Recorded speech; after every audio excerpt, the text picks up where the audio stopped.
Welcome to the Awakened Parent Project, conscious conversations, empowered parenting with me, Susan Dolci.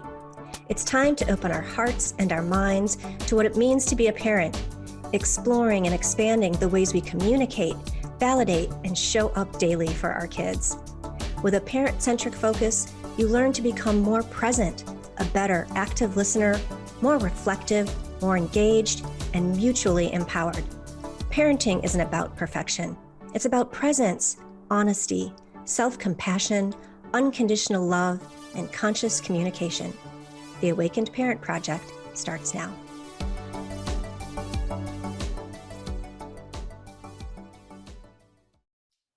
Hey everybody, welcome to the Awakened Parent Project. I'm your host, I'm Susan Dolci. I'm a certified parent coach with the Jai Institute for Parenting, and it's my hope that you will find this a safe space to journey on a path of both practical and spiritual self-exploration. From the time my first daughter was born in 1994, I've been driven by a vision where children are nurtured both physically and spiritually by adults who are present, grounded, and empowered. I believe that conscious communication, self-exploration, and self-forgiveness are the tools that enable parents to foster deep, lasting connections with their children. Parenting isn't about perfection. It's about presence, honesty, self-compassion, unconditional love, and conscious communication. And today we are diving into a very sensitive yet important topic of adolescent substance abuse, which continues to be a crisis confronting many families. So today I'm chatting with an expert in this field, Richard Capriola. Richard has been a mental health and substance abuse counselor for over 2 decades. He recently retired from the Menninger Clinic in Houston, Texas, where for over a decade, he treated adolescent and adults diagnosed with substance abuse issues. He's the author of The Addicted Child, A Parent's Guide to Adolescent Substance Abuse, which you can get on Amazon, and you can also get it through his website, helptheaddictedchild.com. Welcome, Richard. It's so good to have you here today. Thank you. Thank you so much for inviting me today to spend some time talking about, as you noted, this very important topic of adolescent substance abuse and how it affects so many families, and parents and grandparents, and just lots of people affected by this. Well, I'd imagine, so transparency. I mean, I don't look like I'm not a young mom. I no longer have teenagers. I have all adult children, but I can't imagine whether it's adult, but more specifically, if it's child, how isolated families feel when they find out their child has a substance abuse issue, because I'm sure there's a lot of shock and shame and fear and disbelief. And what I'm like I said, I've got adult children. I can't even imagine what drugs and substances, I mean, there seems to be new ones all the time you hear about in the news. And so with that in mind, what drugs are teens using today that maybe we haven't heard about, especially if you aren't up on, not taking the time to be up on it. And your book is a treasure trove. I believe every parent should have this book as a resource just for the way you list all of the different substances that can be abused. Well, thank you so much. And you're absolutely right that parents are often caught off guard and surprised when they learn that their child has been using a substance like marijuana or even drinking alcohol. So many times I would sit across from a parent and I would go through their child's history of using substances, and I would give them a diagnosis of a substance use disorder. And they would look across at me and they would say, I had no idea this was going on. Or if they did suspect their child was using a substance, they might say, I sort of thought something was going on, but I didn't know it was this bad. And these are good parents. These are very good parents doing the best job that they can. They miss the warning signs because nobody told them what to look for. And as a result, they often walk away, feeling very angry sometimes, feeling as if they let their family down, feeling very much as if they're not a good parent, and going through all of these emotions, when in reality, they missed the warning signs because no one told them what to look for. So they were caught off guard. And some parents are under the impression that substance abuse happens to other children children. It doesn't happen in their family. It doesn't happen with their children. And then they're surprised when they learn that it does. You ask about what substances teenagers are using, and for a long time, it's been fairly consistent. Teenagers are attracted to alcohol and marijuana as their primary sources of substance. There is some exposure to the more hardcore, so to speak, drugs like marijuana, amphetamines, some over-the-counter and prescription drugs. But by and large, teenagers are still attracted to using marijuana and alcohol.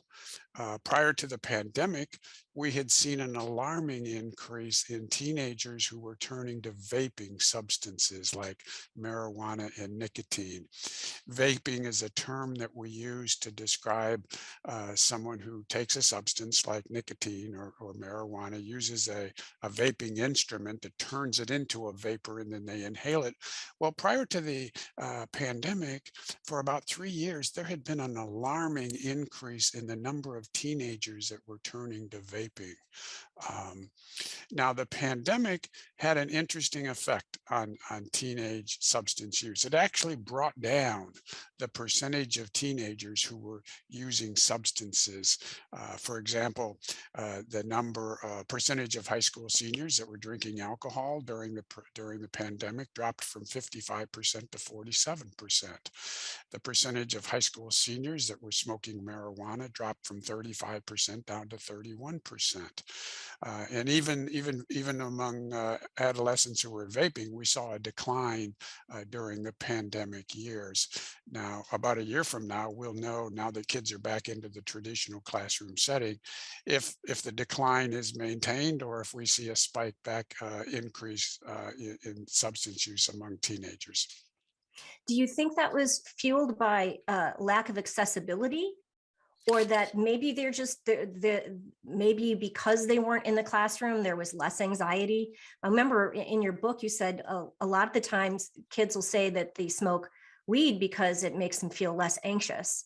Yes. Or help, and that kind of blew me away, because I always kind of thought of it as a sort of a recreational, but sort of a peer based recreational activity, not because they actually made the connection that smoking weed also lowers their anxiety. So I'm curious about what the changes with the pandemic.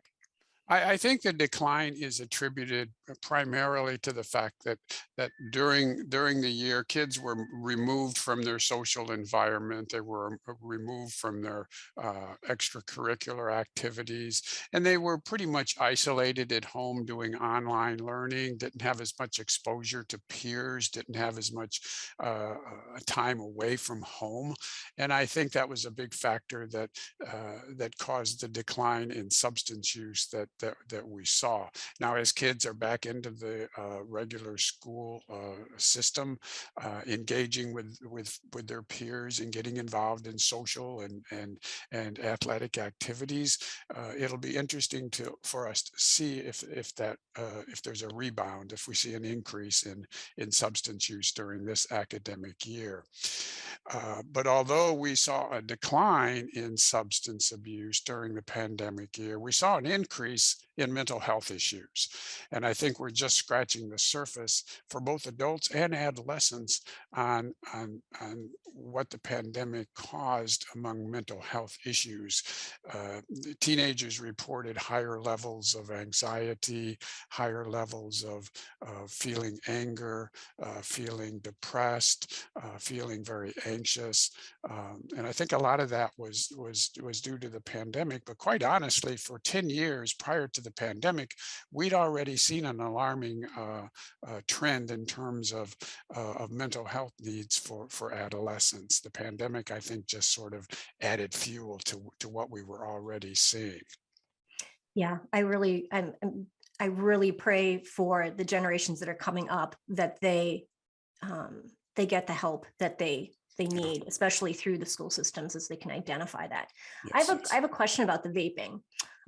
The vaping, because when my youngest was in high school, a few of her friends were they were addicted to the nicotine in vaping, and they had, and the ways they sought out people for them to get the I guess it comes in a pod, right? It's like a Mhm.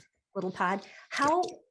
I've always been curious how one like how you get marijuana in a pod, like where I don't like, is there pod dealers? Like, I don't know how that, do you know what I mean? Like, I understand the traditional methods of, regular marijuana, but I've always been curious about how those are dispersed. Well, they're made available, manufactured, in many of the same ways that nicotine is. Okay. Kids have access to it. They can buy it. They can get it online. They can get it from their friends. I think, the smoking of marijuana through a joint, I think, is still the very popular way of kids smoking Mhm. marijuana. Nicotine is a little bit different in that, if you talk to kids, they will tell you, well, vaping is safer than smoking cigarettes. And in a way, they're right. And adolescent smoking of cigarettes is at an all-time low. But I think what's happened is teenagers have switched from smoking cigarettes and cigars to vaping nicotine because they do have the impression that it's either easier to conceal or it's less dangerous, less harmful because it doesn't contain all of the carcinogens that we find in tobacco. But the problem is that, well, there's two problems. One problem is that they get higher concentrations of nicotine than they might get from smoking cigarettes. So they're Mhm. really getting more nicotine. And the second is, regardless of whether it's marijuana or whether it's nicotine or it's any other illicit drug, we need to remember that the teenage brain is in the process of maturing and developing. Our brains don't become fully developed until around age 24 or 25. Yeah. So Try when you telling, try to tell that to a 26-year-old. yeah, Anyway, yeah, yes. No, yeah. absolutely agree with you. Yeah. So it runs the risk of doing some damage to that developing brain, especially for the young teenagers, the ones who are in adolescent years. You may not notice those changes, you may not see them, but I have seen them in the psychological and the neuropsychological reports that come back from teenagers that have been smoking a lot of marijuana. And these were kids whose IQs were very high. They were above average or superior. But what I noticed was that when these kids were smoking marijuana, oftentimes multiple times a day, the test came back and it showed that the processing speed of their brain was below average. Their short-term memory was often impaired, and their motivation was substantially impaired as well.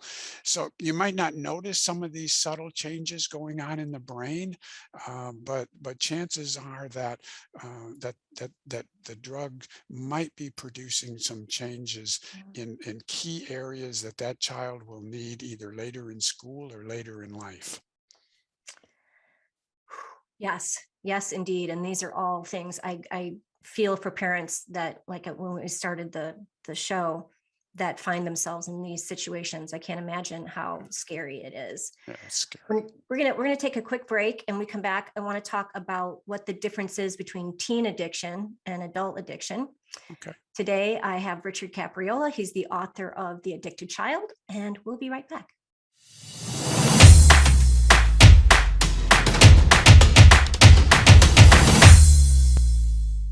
Welcome back, everybody. Today, I am talking with Richard Capriola. He is the author of The Addicted Child, A Parent's Guide to Adolescent Substance Abuse. Richard, where can people find you, especially when they need, everybody needs your book. Like I said, everybody needs to get it. Where can people find you? Well, thank you. Thank you so much. The book's website is, I think you mentioned earlier, is helptheaddictedchild.com, helptheaddictedchild.com.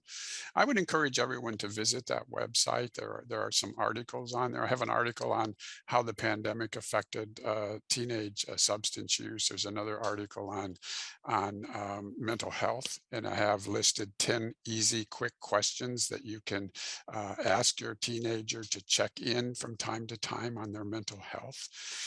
There's also book reviews, book endorsements, and a link that will take you to Amazon where you can order a copy of The Addicted Child, A Parent's Guide to Adolescent Substance Abuse.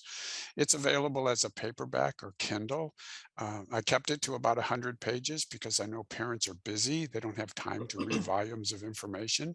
And there's also a link where if you're interested, you can send me a comment or you can ask me a question and it'll come directly to me. So the easiest way to get there is through the book's website, helptheaddictedchild.com. And again, it lists how many chapters. You've got several chapters dedicated to just the different types of substances. Yes. And like even inhalants, like these are the things, and like ecstasy and Molly and all of those drugs that are, again, things that are sort of under my radar as a parent, that are definitely important to know about. Exactly, and that's why I included those brief chapters. Parents are aware of things like alcohol and marijuana and nicotine. They might not be aware of some of these other drugs that are out there on the street, like inhalants and like some of the other drugs that are out there. So I wanted to give parents a very brief synopsis of what those drugs are that they should at least have a little bit of information on and be aware of. I remember there was a time, and maybe this is not a thing anymore, where kids were using like the whipped cream, uh, what do you call it? Like the canisters for Yes. reusable whipped cream to inhale. And there was a time I had one of those, whipped cream things, and they started selling them behind the counter. I was like, why are they behind the counter now? I had like no clue that was actually being used as an inhalant. Yeah, that falls in the category as you just mentioned of inhalants. They are many times common household products that we have around the home. They might be paint thinners, they might be paint, they might be glue. They all have in common that they have this odor, so to speak, this inhalant that kids will inhale. What inhalants have in common, though, is that they produce a very rapid but short-lived high. And because it is so rapid and because it is so short-lived, people will tend to use it repeatedly over and Mhm. over and over again because it doesn't last very long.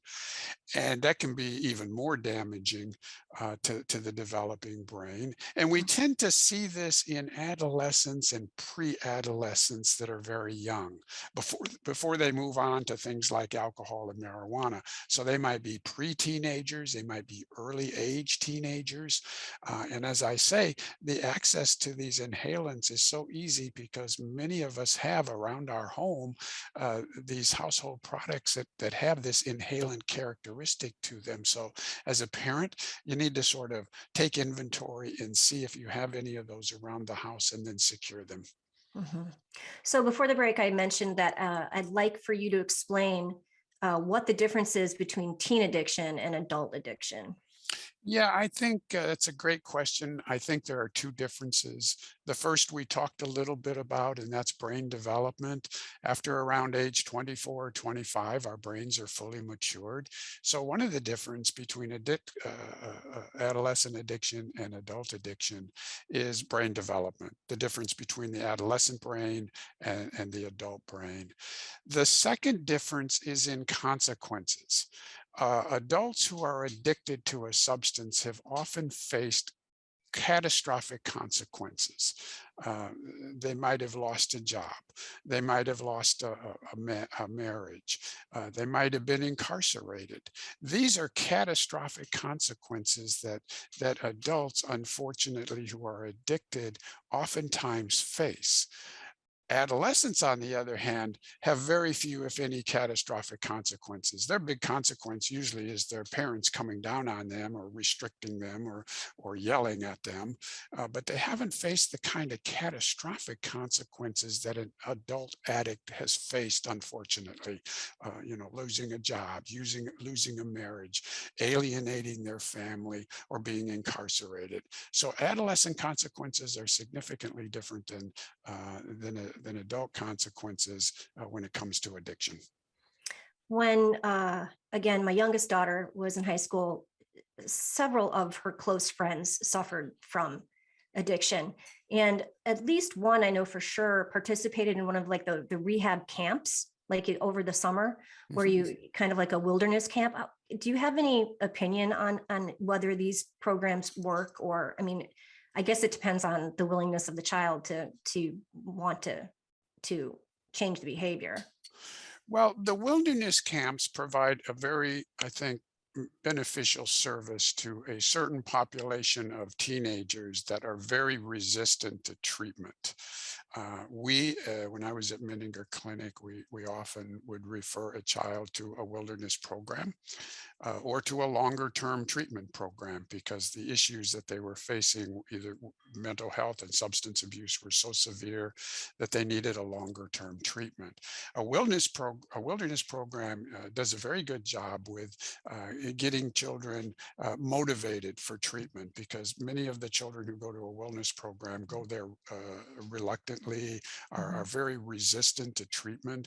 And the wilderness program serves a valuable service to families in that they can play a very important role in getting that child more motivated for treatment. And the child moves on to treatment and hopefully does very well.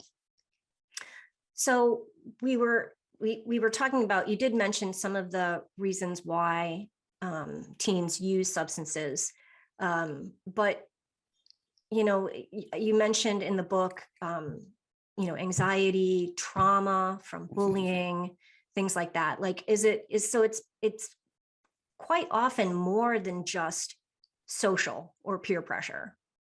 It is.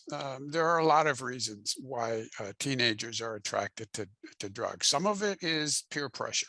Some of it is just being involved with other kids that are using substances, and they get tempted to go along with their friends. But for some kids, not all kids, but for some kids, there may be an underlying psychological reason as to why that child is using a substance.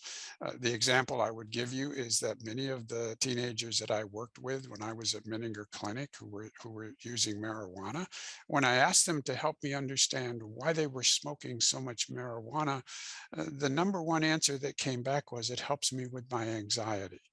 So for some kids, not all kids, but for some kids, there may be an underlying reason why they're using that substance. Maybe it's anxiety, maybe it's depression, maybe it's some type of trauma, maybe it's being bullied at school that the parents knew nothing about, maybe it's an emerging personality disorder. There are all kinds of underlying reasons why a child might be using a substance to medicate what I usually refer to as an intolerable thought, feeling, or memory. Kids are no different than adults. If we have an intolerable thought or feeling or memory, we're not built to sit with that. We want to do something about it. We want to get rid of it. And usually the getting rid part, the solution can be found in a substance. So the message to parents is, if you have a child that you suspect is using a substance, whether it's alcohol or drugs, you want to get a comprehensive assessment, like I outline in my book, so that you can rule in or rule out whether or not your child is facing any of these other issues other than just the substances. Because if that's the case, you need to provide treatment for both the substance use and the underlying treatment. It's not going to do very good just to treat the marijuana use if I don't help that child with their anxiety. So it's very important that that we diagnose it if it's there, and that the treatment plan include both substance abuse treatment and treatment for the underlying psychological issue if it's there. I feel like that, based on experience, personal experiences, that those two don't often come hand in hand. That there's usually, I mean, what I normally see is, punishment. Like, it's like, oh my gosh, I didn't know you were using alcohol. I didn't know you had this friend group. Now you can't, and it's you're grounded. you can't participate in, your favorite activities or whatever. Like, that this is going to help the situation. And I just feel like this is, again, why, like, the services you provided at Menninger, and I'm sure, the way you can still help people now, is to understand that it's so much more than just the substance.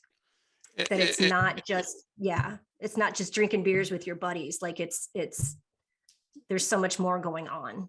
It may be. Yeah. It may be that there are other issues going on. And I think parents often react out of fear.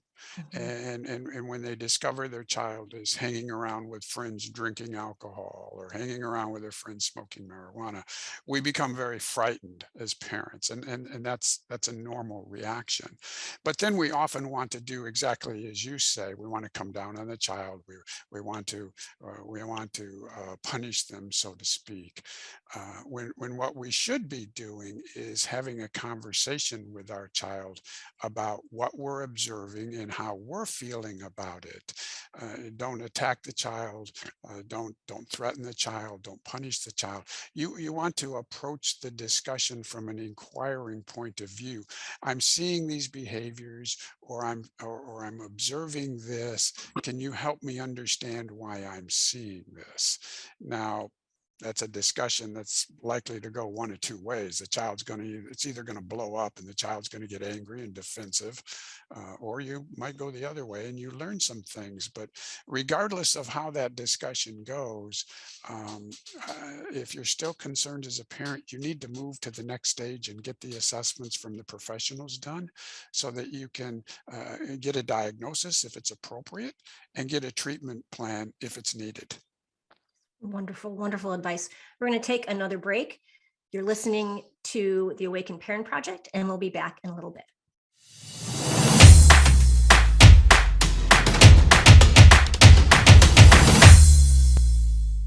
Welcome back. I'm Susan Dolci. You're listening to the Awakened Parent Project, and today I'm speaking with Richard Capriola. He's the author of The Addicted Child, A Parent's Guide to Adolescent Substance Abuse. And this is a very, I mean, we could go on for 2 hours with to talk about this. But let's get to the heart of it. As a parent of a child or a middle school child or a teenage child, what are the warning signs? What are the things I should be looking for that might be flying under the radar? Yeah, I think that's one of the benefits of why I wrote this book, was to give parents the warning signs on what to look for, at least as many as possible. So I've listed warning signs for alcohol, a child that might be using alcohol. I have warning signs for a child that might be smoking marijuana. I have signs for a child that might be developing an eating disorder or self-harming, because sometimes those will accompany a child using a substance. As a general rule, Susan, what I recommend to parents is pay attention to the changes that you see in your child. You know your child better than anyone. Don't assume that the changes that you're seeing is just normal adolescent acting out. It might very well be that, but it might also be an indication that there's something else going on underneath the surface that you need to pay attention to and be concerned about. Some examples would be a child whose grades are starting to decline, a child who gets into disciplinary problems at school, a child who used to enjoy participating in extracurricular activities no longer wants to participate or shows any interest in extracurricular activities. A child who used to introduce you to their friends. You knew who their friends were. You might have even known who their family members were. Now becomes very secretive of who their friends are, secretive about where they've been and who they've been with. And then, of course, if you if you pick up on any strange odors coming from your child's room or any paraphernalia, those are obvious signs. Now, if some of these signs sort of come and go fairly quickly, it's probably not too concerning. But if they linger on over a period of time, and then you start to see more and more of these warning signs, then I think it's a cause to be concerned, and perhaps seek out getting some assessments done so that you as a parent get the information that you need and you deserve to make some decisions on what to do. You mentioned the process disorders, Yes. uh, and I have, personally experienced. Actually, I had an adult client um, who was in and out of eating disorder clinics, and she's based in the UK. And for gosh, probably from her young adult life on, um, would go through these treatment programs, and most of those programs are about healing your relationship to food, right? And so much, I mean, I suffered from anorexia as a teenager, and I understood, at least for me, it was about control. It was about wanting to have control over something, because I had felt like nothing in my life was in control. So I wonder about, like you said, they often do come hand in hand, and how many children might be, I don't want to say misdiagnosed, but might be sent off to an eating disorder clinic when maybe they need to be in a more comprehensive program that's not just addressing the food. Or is it a step-by-step sort of thing? Well, I think the best approach is to have a comprehensive approach to treatment so that we're not just focusing on one issue, say the marijuana, and we're ignoring a child's struggle with anxiety or depression or trauma. We get so focused on the drug use, especially parents, that we often either misdiagnose the underlying issue or we don't even diagnose it to begin with. Many children, certainly not all, but some children who are using the substance have an accompanying process disorder, what we call a process disorder. Process disorders are different than chemical disorders. The chemical disorders are the alcohol and the drugs. The process disorders are more behavioral in nature. The two examples that I have in my book are eating disorders and self-injury, because I saw those with teenagers. Not a high percentage, but there are some teenagers that are self-harming themselves, and there are some teenagers that are developing an eating disorder. Um, I think that what I saw was the large number of those teenagers were girls, but I think there may be an underrepresentation of boys. Mhm. Certainly, we may be missing a large number of young boys who are also developing eating disorders and self-injury. Right now, most of what I saw was young girls. But the important point is that these disorders are need to be treated along with whatever substance use the child is using. Now, what we often needed to be concerned about was when we brought them into the hospital, we could control their access to drugs, to marijuana. We could keep those away because they were Mhm. confined in a hospital.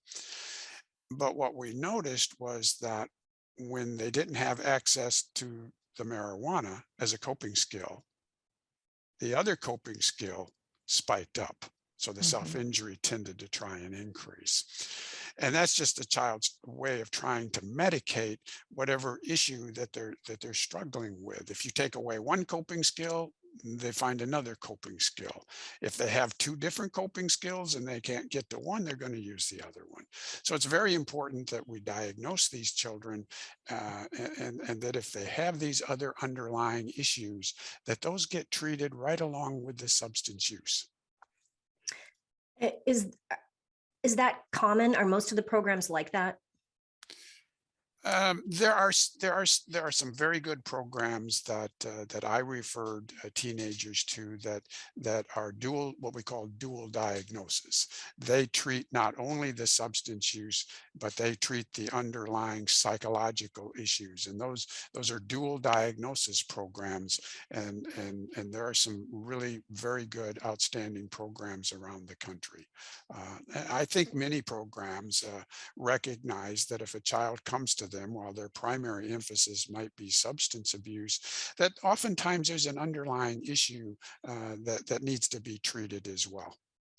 How many of these programs, and maybe it's part, step in the process, but how many of these programs also include the parents and like the family dynamic? I would say the programs that I'm familiar with, the ones that are very good and what they do, they all have a parent education component to them. They all involve the parent in terms of the treatment process.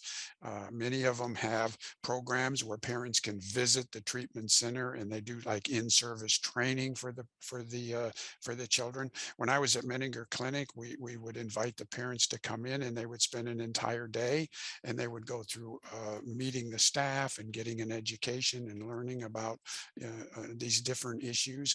And I think many of the really good quality treatment programs do the same thing. They involve the parent. Um, at Menninger Clinic, we had a social worker assigned to every patient, and the social worker's primary responsibility was to keep in touch with the parent, keep them advised as to what's going on, answer any questions, and involve them in the process. So many of these programs, which are very good programs, have a parent education component and will also have a staff member assigned to work with the parent throughout the treatment process. And certainly when it gets to the discharge plan, involve the parent in the child's discharge planning as well. That's very important. Parents need to feel as if they're not being isolated during this treatment process. They need to feel as if they're a part of the treatment team and that they're involved in the treatment process, because that child is eventually going to be discharged back home. Well, and yeah, and why I brought that up is because, as I say, I believe that conscious communication with families and respecting each other emotionally, everybody's needs matter. But if you don't have the communication skills, like you said, it would be nice for you to instead of punishing or going into fear-based reactions of consequences for your child, to have that conversation. From the work that I see, so many people like don't know how to have those conversations without blame and shame. And so I would hope that that the success of the program relies on the family to be able to communicate, and for the child to be able to share without fear or shame or blame and all of that. And that's a big part of the treatment process, is to do a lot of the family work, because it's not just the child that's affected by the substance use, it's the entire family that's affected. And I think we often lose sight of that, Susan, because we put so much emphasis on the child. That becomes the focus of our attention. And we lose sight of the fact that the family itself often needs treatment. The other thing I say is that every parent can learn listening skills. Oh, hallelujah. We're really good, Susan, at listening to each other's words when we talk. So when we're talking to our children, we're very good at hearing the words that they say. We're not so good at hearing the feelings behind the words. And that's a skill that every parent can practice and every parent can learn, so that when we're talking to our children and when we're talking to each other, we're picking up not just the words that they're saying, we're picking up and reflecting back the feelings that that child is trying to communicate, so that we can either hear it correctly or give the child an opportunity to tell us what they really are feeling. And that's a skill that takes work. It takes time, but it's a skill every parent can practice and every parent can learn. And when they become better at doing that, the child is very likely to feel as if there's a real bond of trust between them and their parent, that their parent really does understand not just what they're saying, but what they're feeling. Yeah. Amen. Hallelujah. Hallelujah. All those things. Not enough of that. We need so much more of that in families. We're going to take one last quick break. You're listening to the Awakened Parent Project. We'll be right back.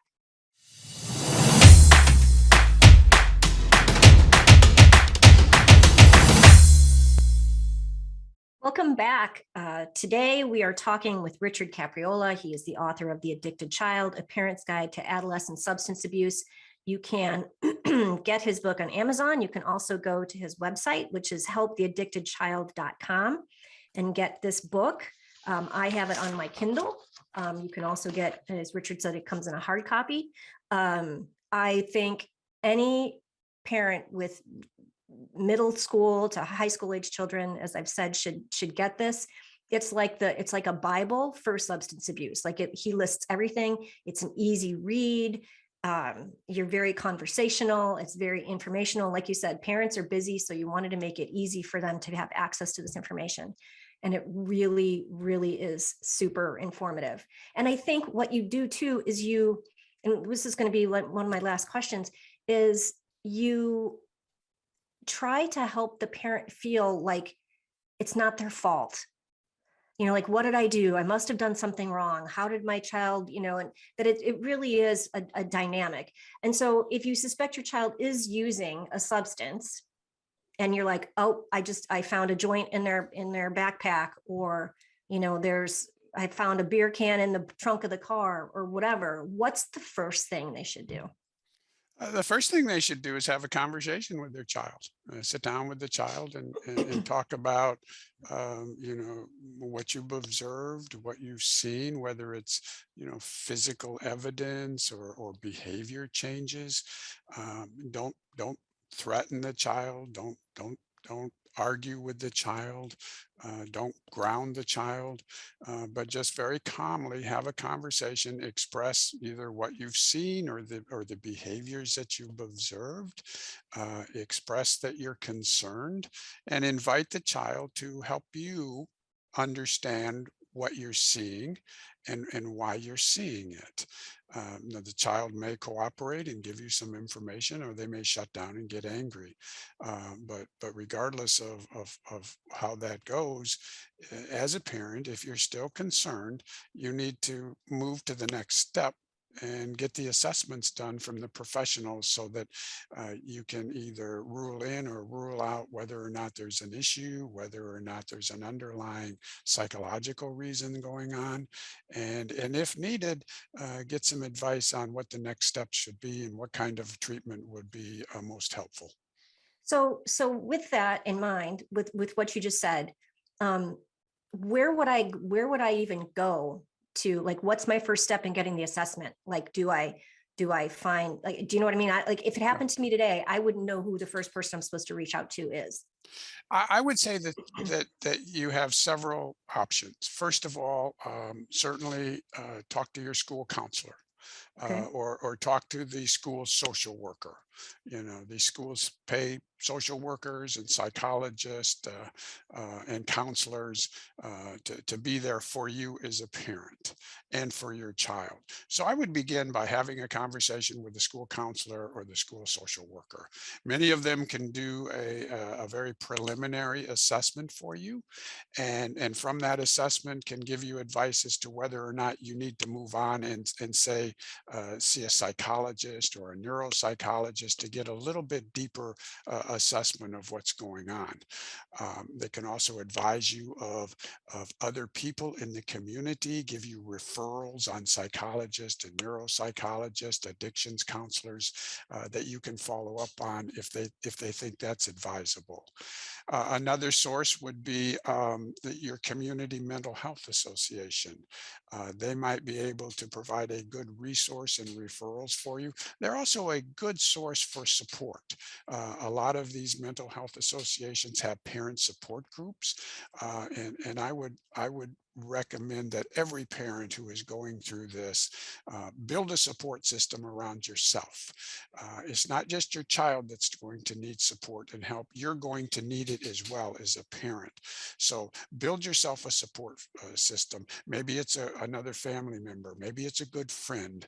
Maybe it's a church community. Maybe it's a support group community. But build a support system around yourself, because this is going to be a journey. This is not going to be something that's going to be over quickly. This is going to be a journey that you and your child are going to go on. So, take care of yourself physically, emotionally, and get a support system around yourself. One last thing that comes up as you say all of that is, do you think a lot of parents avoid that and go the punishment route because of the stigma associated with it? I That they do. don't want anybody in the community to know that their child has a substance abuse problem. And they, we aren't those kinds of people. And this doesn't happen here in our family. And so we're just going to punish you, or we're just going to, tighten down the reins. And that just, so I think stigma probably prevents a lot of families from pursuing what's like real treatment.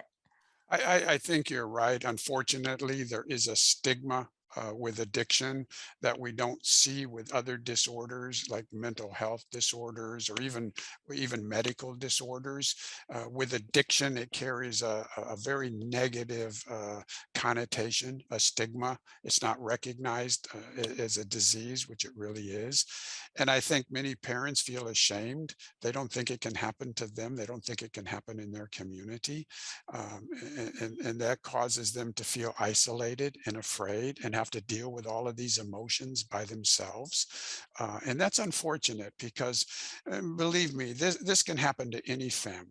This can happen in any community. I often say that there is no child that is totally protected. There are protective environments, but there is no child who's totally protected.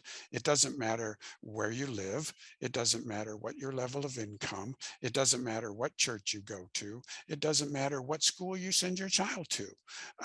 This can happen to any child. I have treated children who have come from extremely wealthy families, and families that sent their children to some of the most elite schools in the country. So this can happen to any child, and parents need to just not be paranoid about this. I wrote this book so that they would feel less paranoid, less afraid, and more confident. I would hope that if they read my book, they will walk away thinking, okay, I've got this. I hope it never happens, but I feel better now. I feel like I can handle this if I have to. And that's exactly what it does. I mean, it's such a great resource because you don't feel, you feel informed and not, like I said, not blindsided or caught off guard or guilty. Yeah. Because you lay it out very, very clearly. And especially, we didn't really get into it, but you kind of touched on it, but the brain science of it all, which, like you said, their brains are still developing. They're not fully developed until like around 25 or so, but how, teenage brains are so much more influenced by these chemicals. And again, we're coming up on the end here. I cannot recommend this book enough. It's such a wonderful resource. Richard, thank you so much for being on the show today. Thank you, Susan. I appreciate you taking the time to talk to me and to share your examples and your excellent questions. I just feel as if they helped us provide what will be a more informative discussion and hopefully a helpful discussion. Thank you so much, Susan. Again, his website is helptheaddictedchild.com. If you'd like to learn more about my signature course, the Ultimate Parent Success Course, please visit my website at susandolci.com, and you can sign up there for a free 30-minute consultation. Remember, conscious parenting isn't perfect parenting. No such thing exists. But perhaps one step to more conscious parenting is allowing your children to be your awakening. Thanks for listening, everybody, and we'll see you next time.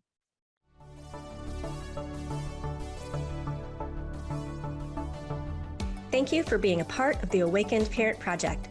My goal with this show is to help us all become more compassionate and engaged parents by diving into the many techniques and ideologies of the conscious parenting community.